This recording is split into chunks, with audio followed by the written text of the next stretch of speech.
見唔見到咧？海中間咧有一個鳥居啊，咁呢一個咧就係廣島啊最出名嘅一個海上鳥居啦。咁啊高咧就16公尺，重咧就60公噸。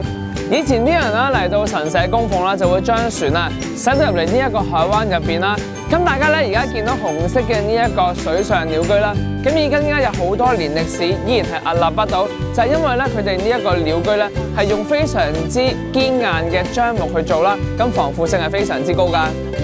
宮島三景包括有嚴島神社、水中大鳥居同埋神鹿公園。咁呢一間啊以朱紅色為主嘅嚴島神社啦，完全體現出日本人嘅建築美學。咁當潮漲嘅時候啦，整個嚴島神社咧都好似浮咗喺海面咁樣，形成一個非常之獨特嘅景觀啊！今餐我哋可以品嚐日本出名嘅廣島蠔啦。咁啊，點解廣島蠔咁出名咧？就係因為咧佢哋係由豐富礦物質嘅雪山水啦，去到孕育而成啦。咁所以咧，大家可以見到咧佢哋嘅光澤咧係特別靚啦，同埋咧係非常之有彈性㗎。咁今餐咧除咗可以食生蠔之外啦，仲可以咧食到咧新鮮嘅炸蠔啊！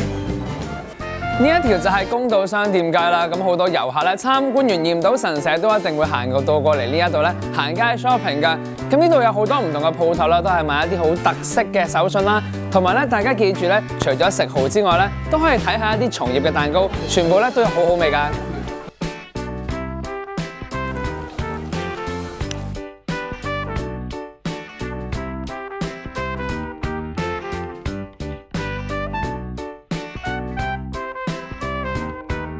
神戶港嘅 Harborland 係食肆同商業嘅集中地，而且隔離仲有好靚嘅神戶港海灣。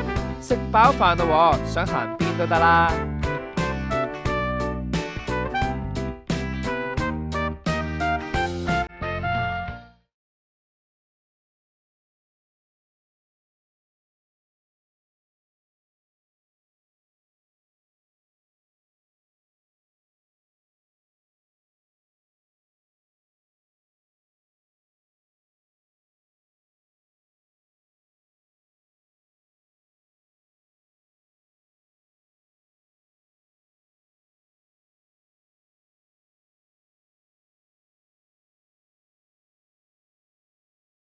大家唔好以為離開咗東京咧就冇得買嘢喎，其實嚟到日本4國都一樣可以瘋狂購物㗎。咁好似依家我身後邊嘅呢一間倉敷三井歐麗，大家咧就可以盡情購買啊，生活百貨甚至係流行服飾都一樣冇問題㗎。